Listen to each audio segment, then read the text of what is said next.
Hi, everyone. We're going to go ahead and get started today for our 5G with EDX webinar.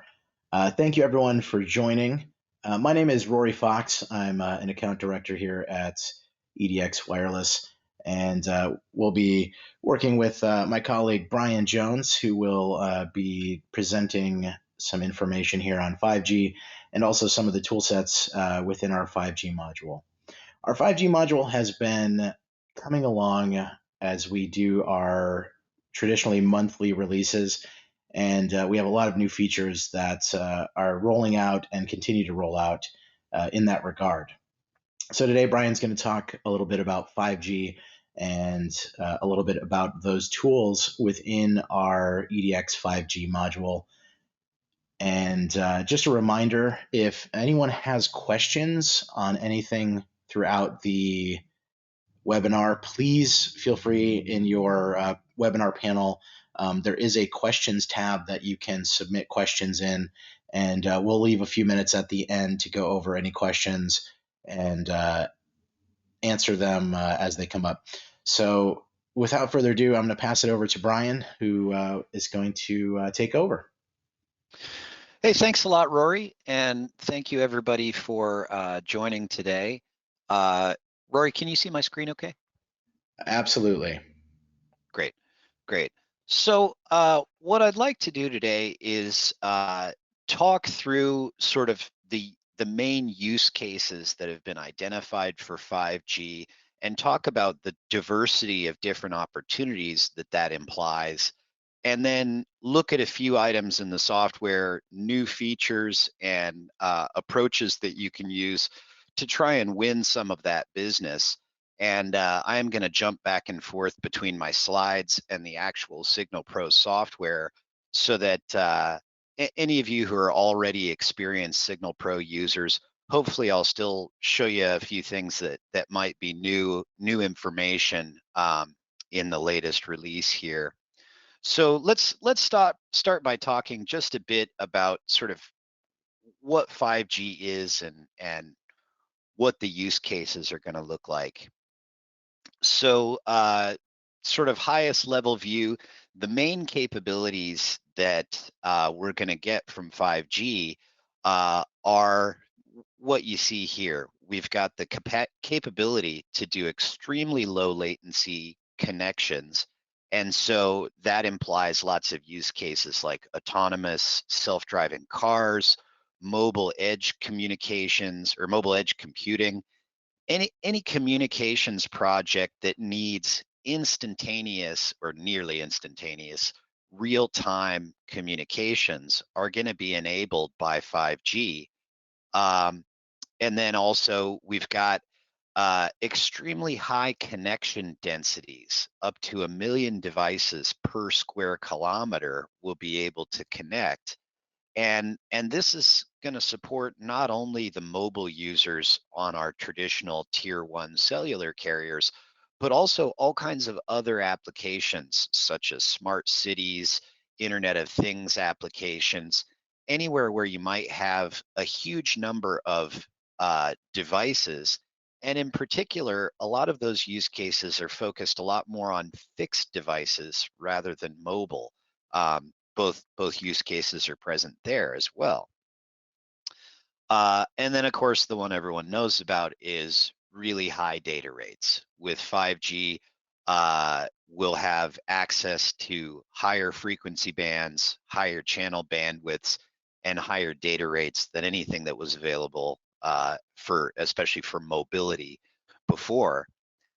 And so all of these things add together to mean that 5G is a little different from sort of previous generations of mobile wireless in that 5G's umbrella is really covering a lot of additional use cases, and there are new opportunities for what you might think of as like less traditional network operators, municipalities, campuses, those sorts of organizations are potentially looking to become network operators on some level.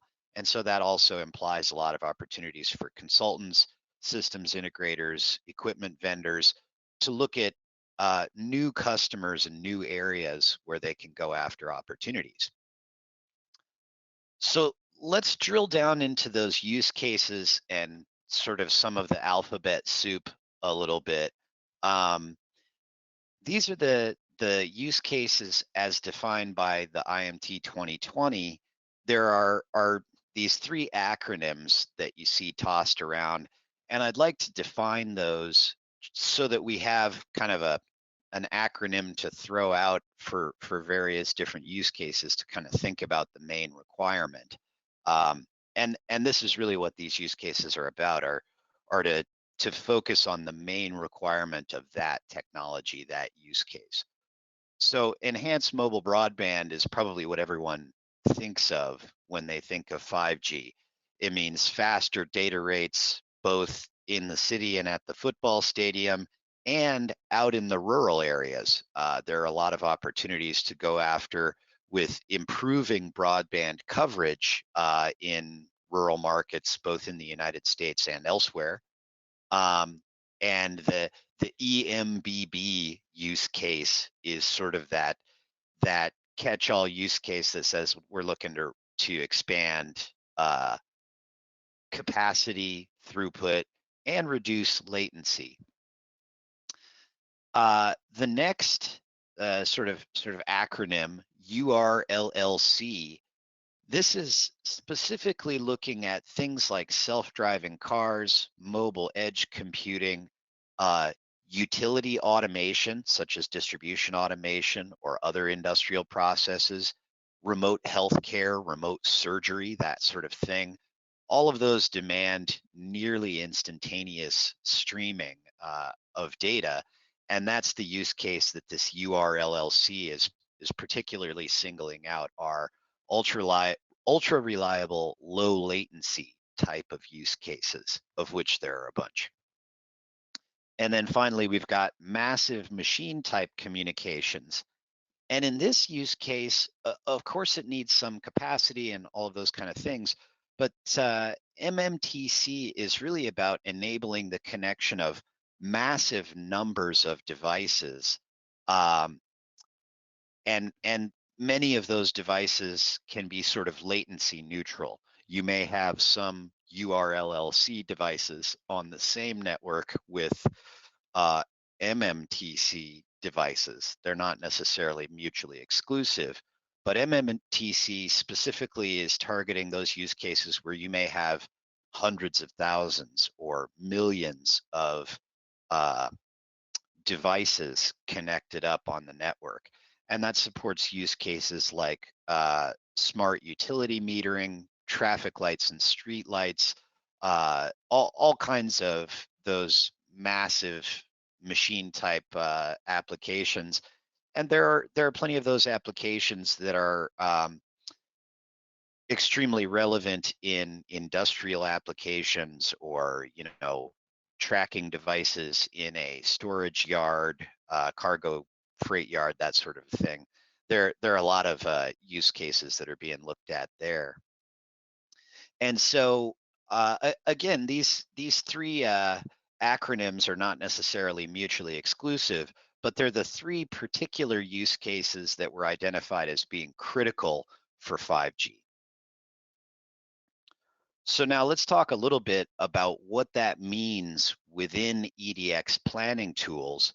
And today's webinar, I'm going to focus just on what we have today in SignalPro. Obviously, there are roadmap items. We're going to be expanding support for additional features in 5G, additional time savers, that kind of thing.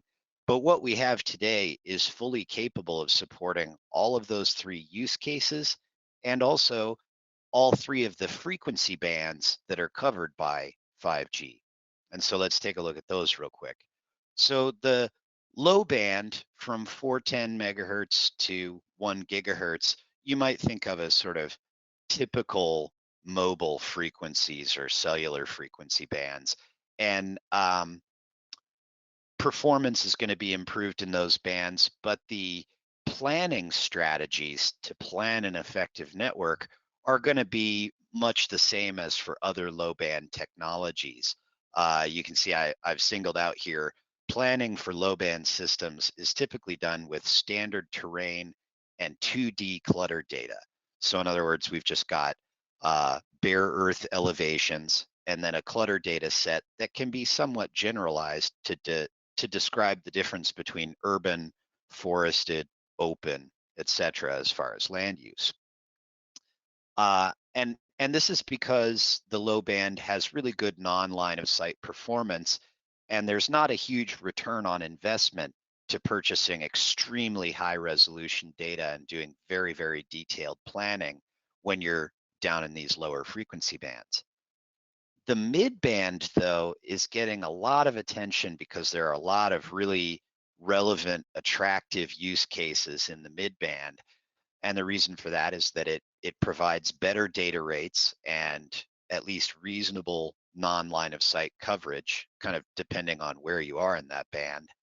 And because it is more susceptible to clutter blockage, it's really advisable to use high resolution clutter and pay careful attention to clutter heights when planning for the mid-band.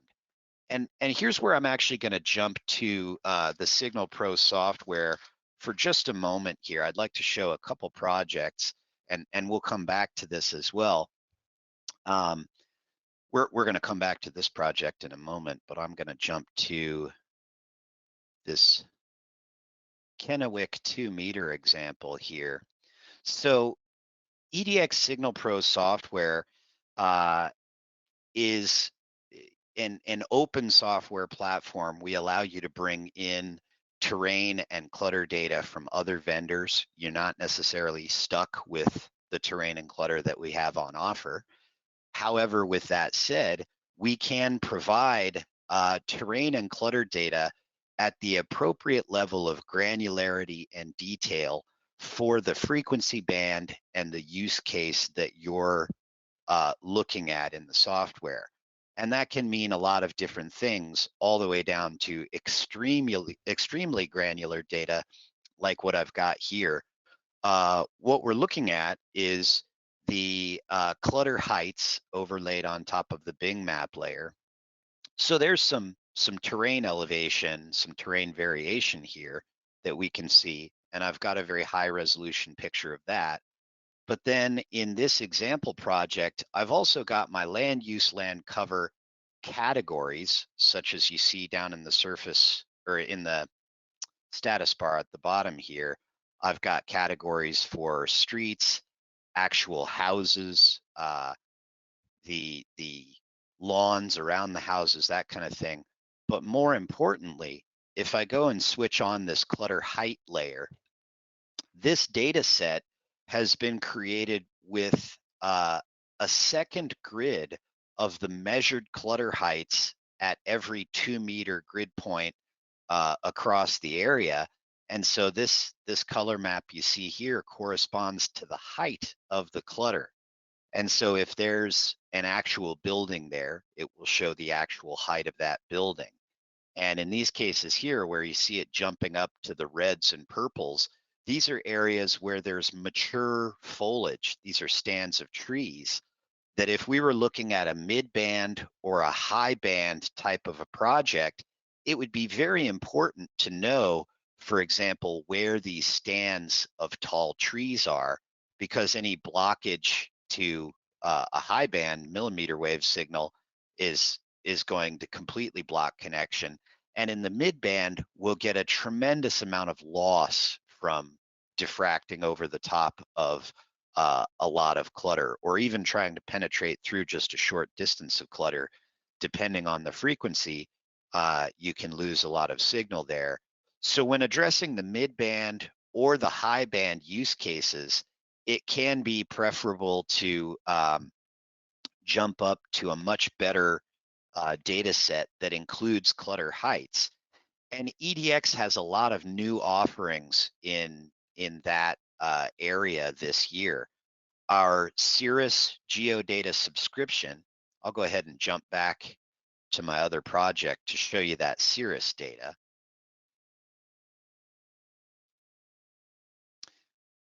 So our Cirrus Geodata is really targeted at more the mid-band and low-band type of projects where here I'm going to hide my study results and show that land use and clutter layer. And so here you can see we've similarly got clutter categories. The streets and roads have all been carved out, and so that we can see the openings in the streets and roads. And if I show my clutter heights, this subscription geodata has its heights given by the attenuation file used in the propagation model.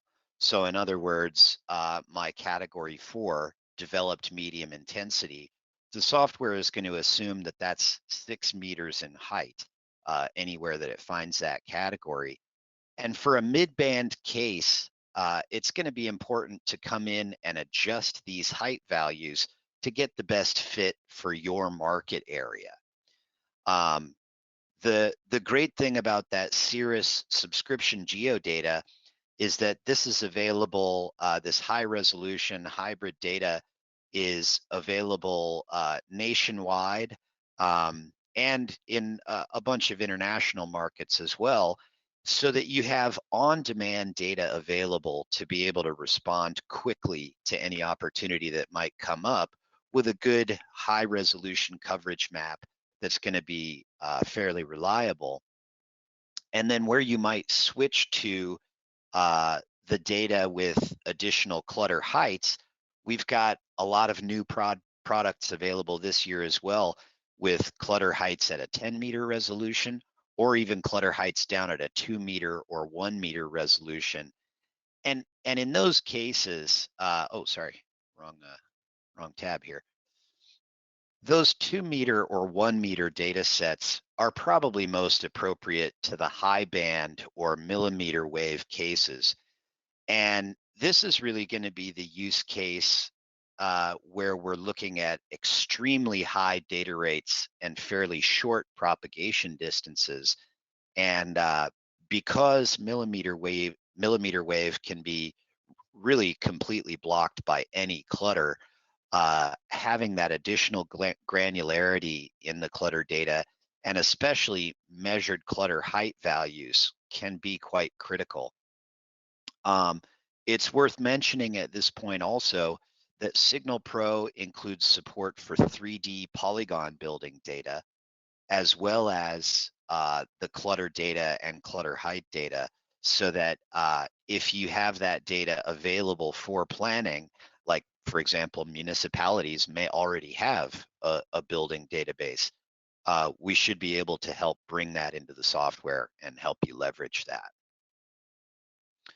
So the main idea here is that regardless of the frequency band or the use case that you're looking at, EDX can help you select the geodata offering that's a good fit and a good value for your use case, even as you get up into your high band millimeter wave use cases where things need to get very granular. And we also have propagation models included with SignalPro that support any of these frequency bands. And speaking of propagation models, let me jump back over into here and show you some options here. So take a look at that slide for a little bit longer. The propagation model I really want to call out here specifically for 5G is that EDX has implemented a propagation model that was recommended by the 3GPP specifically for addressing each of these use cases within 5G, and potentially in cases where you do not have extremely high resolution clutter. Like for example, in the rural macro case, if we were looking to pursue like a rural digital opportunity fund type of a case, or type of an opportunity, then we can select this rural macro and use the recommended 3GPP forums propagation model in order to estimate coverage for an area using just terrain elevation data. Um, and of course, you can refine that model, you can tune it, or bring in high resolution clutter and start to leverage that instead of this. But especially for responding quickly to an inquiry or an RFP, where if you need to quickly show um, a rough order of how many sites it would take to respond on a bid or something like that, you can do that quickly and efficiently with this 3GPP empirical 5G model. And that'll be in keeping with sort of industry standard expectations for the coverage footprint of these 5G assets in different use cases. So in the model types here, you would get to that 3GPP empirical 5G under the standard model category, and where we would often advise you to select your Anderson 2D, you'll scroll down instead to this empirical 5G. And then the supplemental data field here, if you don't usually look at this supplemental data in your Anderson 2D prop model, it's worth looking at when you jump to the 5G model here. And here's where I would select which of the path loss models I want to use, and they change depending on the use case. And then I can also apply different in-building losses for wall materials and that sort of thing. Let's see, I think we're going urban macro here.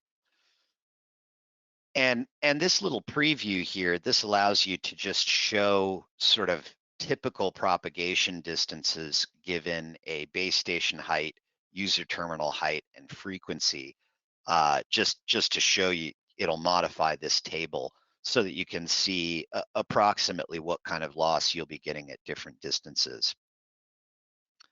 So this was exciting to get implemented in the software, just because, since the 3GPP has a recommended model for initial dimensioning, it's an important factor in winning some business, or it can be.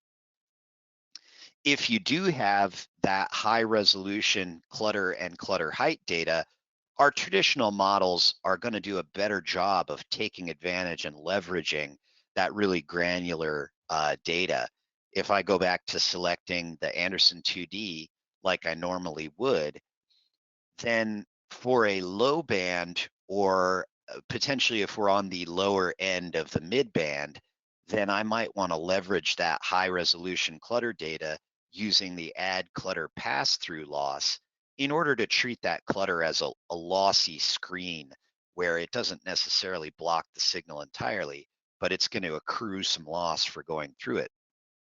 If I'm jumping up into the upper end of the mid band, say 5.8 gigahertz, or certainly up into millimeter wave, then I would want to switch over to the add clutter height to terrain height, which is going to treat that clutter as a solid obstruction to be diffracted over.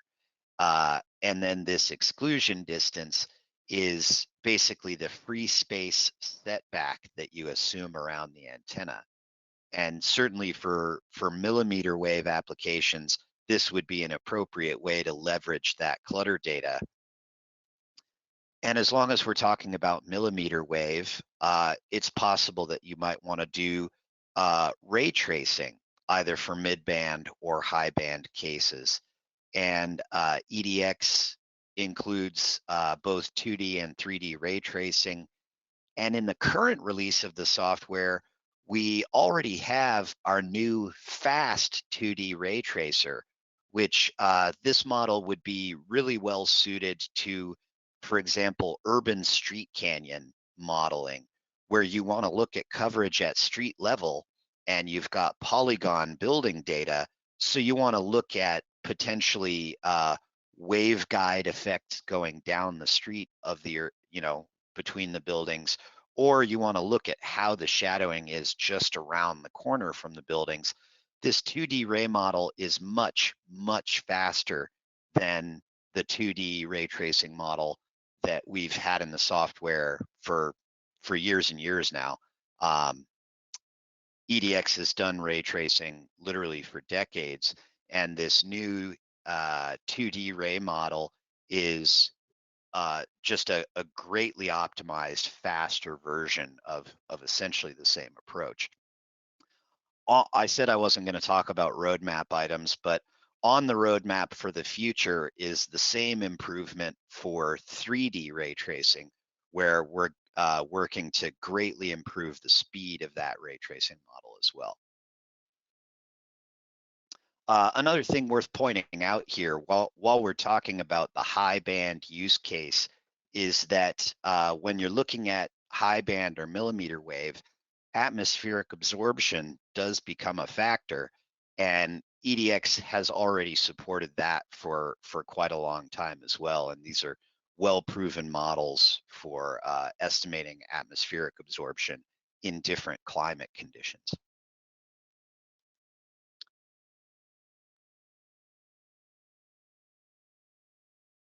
So that was talking about the propagation models. Let's talk a little bit about the difference in use cases and how we can present our network coverage results to, a potential customer or whoever we might be designing this network for.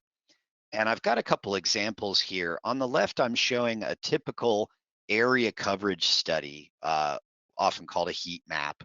And this is sort of the typical RF planning deliverable is just a area-wide coverage map that assumes sort of a standardized mobile remote unit moving throughout the environment. And this would be typical for a mobile network or a nomadic network where we don't know where the subscribers are going to be exactly. And so we try to design the network to fill a particular area. And in this case, I've got a service area polygon that defines, I think this is the University of Texas campus at Austin that we're looking at here. Over on the right, I've got a fixed point to multi-point type of a study where point to multi-point studies are included with the core SignalPro package. So you don't need any special modules to run these studies. But rather than assume a standard uniform mobile remote unit that's wandering around in the environment, we actually import each of the precise locations. And so if we were looking at broadband delivery to homes or any sort of fixed smart cities, smart grid application, uh, industrial automation, where you maybe have fixed assets around an industrial site, all of those are going to be more appropriate to look at in a fixed point to multi-point way. And you can see I've in my my RDOF Kennewick project here, I've kind of done both. I have modeled it as a point to multi-point where I brought in specific subscriber locations as CPEs. So CPE stands for customer premise equipment. And that's where I would bring in all of my fixed subscriber devices. Most commonly, you would just import those through the spreadsheet here. And then when I set up my studies, if I want to set up area-wide coverage studies, I would put them in area studies here. If I want to set up point to multi-point studies, I would go into multi-point studies and I can add all of the same study types, all of the same performance criteria. So in basic studies, I've got received power, C over I, all that kind of thing, just like I would for an area-wide study. But I've also got specialized 5G studies in the 5G module. And I've also got some specialized multi-point studies that are very worth looking at. When you look at the network as a multi-point, each of those subscribers can have a separate height and in separate link budget parameters. So you can have a mix of different subscriber equipments in the same study when you look at it as a multi-point. And because it's doing a precise path calculation from the site to the exact location of the subscriber and its exact height, there are some additional study types we can look at here, such as the minimum antenna height that you would need for line of sight. Now, in a low band application, this wouldn't be terribly important because low band frequencies work so well in non-line of sight mode. But if we're looking at 5.8 gigahertz, or we're looking uh, up all the way into millimeter wave, line of sight becomes more and more critical. And so running this study, we can create a report that just says how tall the antenna would need to be in order to get line of sight from this location. We can also look at Fresnel zone clearance. We can look at the uplink C over I for the multi-point as a whole. And as you may know, when you're trying to calculate the signal to noise ratio on the uplink case, it's driven by how much traffic is on the network. You know, more traffic is going to mean more interference. And so in the area coverage example, we would need to load some estimated traffic onto the sectors and run our uplink studies, assuming that estimated traffic on the sector. In the case of a multi-point, though, we can look at the uplink signal to noise ratio, in other words, C over I plus N. We can look at that taking into account the exact location and the exact link budget from all of the potential interferers on the uplink case. And so in that way, we can get a more detailed look at potential interference and treat each subscriber as its own discrete study. So some really interesting study types there in multi-point that are very much worth looking at if you're doing a fixed network design. And of course, we can go and calculate our uplink and downlink throughput both as a 5G system, or if we're rolling out the system initially as a 4G LTE system. Of course, we've got all of those performance criteria under the LTE module. And that's worth mentioning. I've talked to several folks recently who are looking at, for example, CBRS projects like we're looking at here, and they're rolling those out initially as 4G LTE with every expectation that those will be migrated up to being a 5G network. And so it's possible even to look at the differences in performance between those if you need to. Oh, one item I wanted to look at before we leave this slide is whether we're looking at an area-wide study or a point-to-multi-point study. We can always go in and use these study queries. And let's say, for example, I've run the multi-point downlink throughput study, and I've established these levels for performance.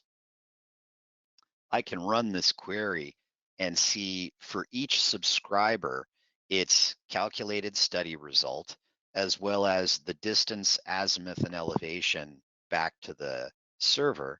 And then I can get the breakdown of which devices are getting which data rates, or how many devices are getting which data rates across the network. And I could look at that on an area-wide basis as well, where I would just plug in the polygon for the service area that I'm interested in, and I can run it. And instead of looking at each individual CPE, it looks at each individual grid point and shows those distributions. And in this case, what we get here is each sector's contribution to the overall coverage. And so you could scan through here, for example, and say this sector covering 0.06% of my network area, maybe I can get rid of that one.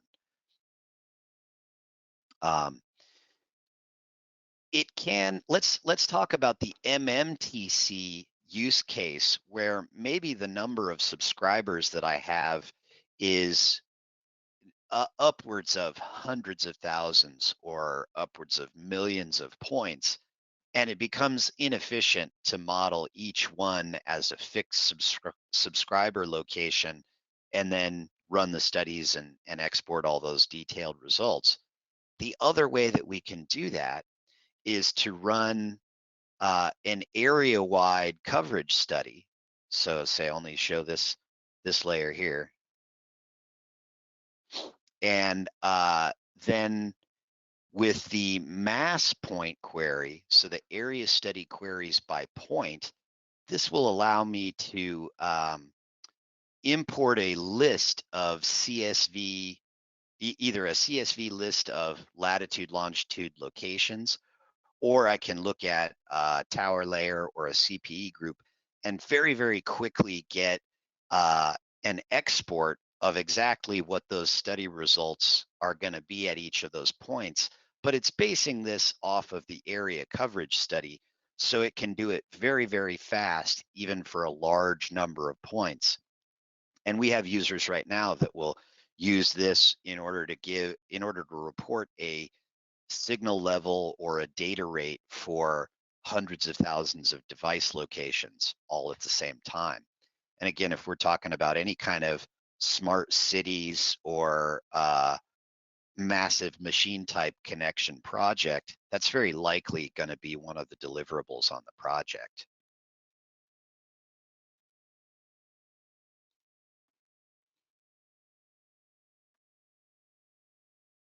Oops, jumped me backwards, not sure how. Okay, so let's talk specifically about the 5G add-on module. So far, most of the features that I've been showing are sort of standard SignalPro features. When we add the 5G module, we get a bunch of additional capabilities. And let me jump to a more fun and interesting project here, just to change the view. What I've got here, again, is this is the University of Texas at Austin campus, roughly outlined by me. And so the yellow polygon is a hypothetical service territory for a campus type project where in this case, the exercise was that I've got 40 megahertz of bandwidth to work with, and I want to deploy 5G in an outdoor sort of not quite microcell type of a deployment, but close to it because we're in the 3.6 gigahertz mid band here. And the first thing I want to do is to set up a site template that has all the appropriate configuration settings for the 5G profile that I'm using. So I've got my frequency band. I've selected a MIMO type on the sector as well, and I've selected the system name type of 5G. And of course, in order to make this selection, you'd have to have the 5G add-on module on your SignalPro software. But then I've set this up as a three-sectored, kind of a standard three-sectored site. And I've created templates for those so that I can drop in an Omni eNode B or a three-sector eNode B really easily just by manually clicking on the map. And for a project this scale, maybe it's pretty easy to just bring in my tower and pole locations and just create my sites by hand on the map. And then I would go in, set up the area studies that I want to run, and then make queries against those area studies. So again, I'd go into study queries and query against those completed study types. When I set that 5G system type, I need to make sure that I go into network design analysis, 5G, and go to system details and service area, because this is where we set up some of the really critical parameters. The first one is to select which of the 5G system profiles you're using. The N48 that I've got selected here is a CBRS, or is the profile for CBRS. And so I can select that I can select from the 3 different subcarrier spacings that would be available in N48, and I can select from the different bandwidths that would be available in N48 as well. If I go and, let's say I select a different profile, then I'm going to have different bandwidth and subcarrier spacings, and I'm going to have different options for cyclic prefix, and my CQI tables are potentially going to be different as well. And these have all been set up per the standard. We have the 5G module includes the 5G numerology, all of the system profiles and use cases. And like I said, this is an area where we've got ongoing development and more features are going to be added on a monthly basis to this 5G module. But as it sits today, you really can address any of the use cases and any of the uh, profiles within 5G and return any of your key performance criteria such as RSRP and uplink and downlink throughput. And then again, if we were doing a fixed point to multi-point, we could further go in and run CPE height for line of sight or Fresnel zone or any of those additional studies as well. So like I said, I could place these sites by hand and run my studies and kind of arrive at a design in an ad hoc way. But some of these projects, some of the opportunities may be very large and have a really dense collection of sites. One of the features of 5G is going to be increased densification of all the networks. There's going to be more sites down at street level and more indoor to outdoor campus microcell type sites. And all of that implies that if I were to go in and try and design by hand and just throw down new sites and run my studies, I could be in for quite a lot of design time. And in order to win these opportunities, we want to be able to respond quickly and return reasonable, efficient designs. And so that's where I really want to talk about the automatic site placement tools. So like I just mentioned, the 5G module takes all of the MIMO configuration settings and 5G system profile settings into account. But the other thing that you get with the 5G module is our automatic site placement tools. And what this allows you to do here is to give the software a list of tower and pole candidate locations. So in other words, all the places where you could put an eNode B. And that list can include the mounting height as well as relative costs to mount on that asset. And so if I'm a municipality and I can deploy on any streetlight pole that I want for just only the price of the eNode B, well, then those represent really inexpensive, easy sites to deploy on. But some of the cell towers in the area might have such an increased footprint that the additional coverage from those leased cell sites might outweigh the cost that it would cost to cover the same area using a bunch of streetlight poles. And so if your candidate database includes relative costs for deploying on those locations, the site selection tool can take that into account and look for a best bottom line solution to hit the coverage criteria that's demanded for the project. And what we're looking at here is, I believe that same University of Texas at Austin project, but instead of deploying sites by hand here, what I did is give it a list of candidate tower and pole locations or candidate light poles along all the streets. and let it uh, pre-calculate the coverage footprint of each of those candidate sites, and then select them on the basis of finding an efficient design across the whole service territory.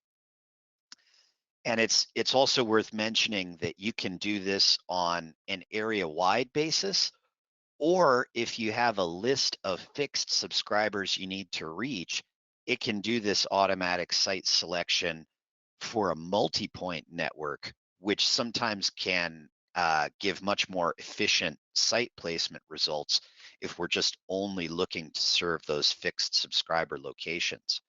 And this site selection tool is, especially for large projects, admittedly, it takes a little bit of time and kind of experimentation to learn how to use it really quickly and get a really good design out of it. But I would encourage you, if you're already a SignalPro user and you already have the 5G or one of the other network design modules, do dig into this. Where you get to this is under network design analysis, auto placement for areas, or under multi-point, we can do create hub and transmitter group, and that also has an auto placement routine. And like I said, I really encourage you, if you haven't tried it before, to dig into that feature and play around with it. If you have any trouble, reach out to our support team and let them know. Start up a trouble ticket, and we've got some knowledge base articles, and our support team can help you, get over that learning curve. And then this tool can really help you design uh, much more quickly and respond to RFPs more quickly. But more to the point, you can respond with a more competitive bid because the site design is efficient and not using more sites than you need. Um, One last note, this can also be capacity aware as well to serve as many subscribers as you need. So finally, let's talk about the licensing and pricing models that we offer. Um, a lot of times the barrier to be able to respond on a 5G project might be, well, if my office is a consultant or a systems integrator office, especially one that's just getting into 5G or just starting up, then purchasing a permanent license of SignalPro and the 5G module may be too big a capital investment up front. And so it might make a lot more sense to instead try out the usage based subscription model, where you can basically buy a block of usage days, and we only take away those days when you actually open and use the software. So if you're doing infrequent work, when you need to run some designs, but not necessarily every day, this day usage model can be a really affordable, low risk way to be able to run all the studies and do proper RFP design work before you respond on those. And then maybe at some point it makes more sense to move up to a monthly subscription where you can go month to month. Um, if you're doing consistent design work, but maybe you have a lull at certain parts of the year, or you just need the software for 3 months to do this one project, that kind of thing. The monthly subscription price can make a lot of sense there instead.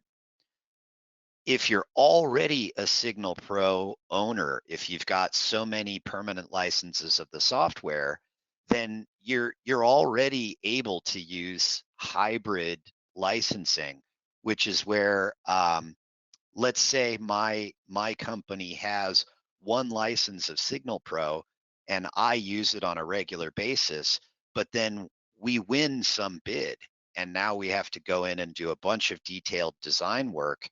uh, then then maybe it would make sense to add 3 more users, but just for that 3 month period, so that we can crank out all that design work quickly without having to buy 3 more licenses of SignalPro. And with hybrid licensing, the surge licenses allow you to do exactly that. You can add engineers on on a monthly basis, uh, and add those seats on top of the ones that you already own. And all of that would enable designing for much larger market areas. And just to leave you with kind of a cooler project, a better image, I figured what I'd show you here is an example of, this is the automatic site placement for an area I defined around San Diego here.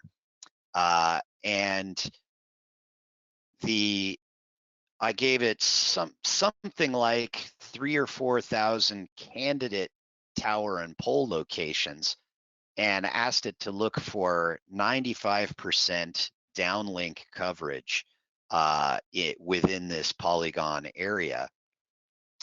And each one of these sites that it's created is, again, a 3-sector 5G site in the mid-band. And that automatic repeater placement went through and evaluated the coverage footprint of every last one of these. My little blue points here represent all of those candidate locations.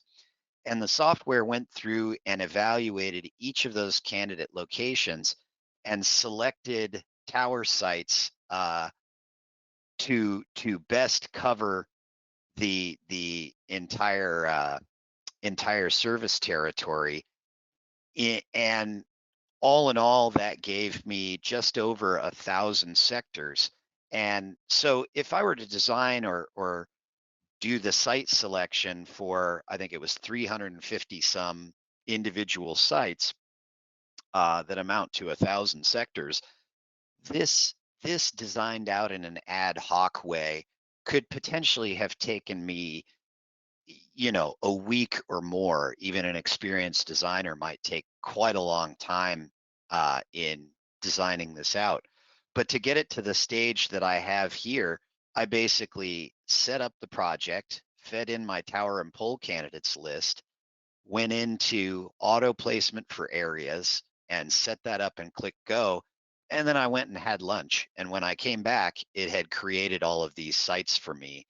And as part of that process, when it presents these auto selection results that you see here, using the toggle button and the add button, it gives me the opportunity to get in and modify the design and see how those modifications would impact the total coverage.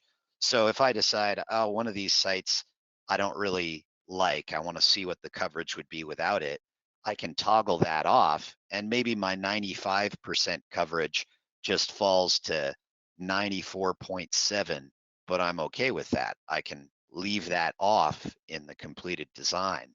Or I can add additional sites to try and fill in some important gap that the algorithm missed or something like that. And so by combining the automatic selections ability to do a whole lot of math and present us with an overall good solution, and then using my human intelligence to maybe make some quick tweaks on that solution and then create the transmitter group, I took, what could potentially have been a week worth of designing and turned it into something that I ran over my lunch break. And really that's the two main takeaways that I'm trying to leave you here with today are that SignalPro with the 5G module can address any frequency band and any use case in an appropriate planning methodology, and with enough design speed that you can respond quickly and easily to opportunities without having to dig into a ton of iterative design work just to be able to say, like, do we want to respond on this bid, or rather bid on this project, that sort of thing. Okay, at this point, I'd like to open it up to questions. If you have any questions, go ahead and enter those in the chat. And maybe Rory, if you could take a look and call those out for us if there are any questions. Yeah, the questions that came in were account specific, so I answered those individually. I didn't see anything come in yet that was broad based, not specific at this time. Great, great. I was really hoping, like I said, to sort of give a high level overview. I hope for those of you who are already experienced Signal Pro users, you learn maybe one or two little details. This area study queries by point is new. Our 5G 5G setup dialogues are new and worth looking at. So if there are any questions that you have after thinking about it or really digging into the software, let me just say again, feel free to reach out to myself or to Rory, whoever your sales account manager is, or just go ahead and jump right on to our support website and start a support ticket if you've got hit a snag in the software or have something that you don't quite understand how to approach it. We're happy to help you that way as well. And I think if there are no other questions, then that was my presentation for today. And again, I want to thank you all for coming this morning.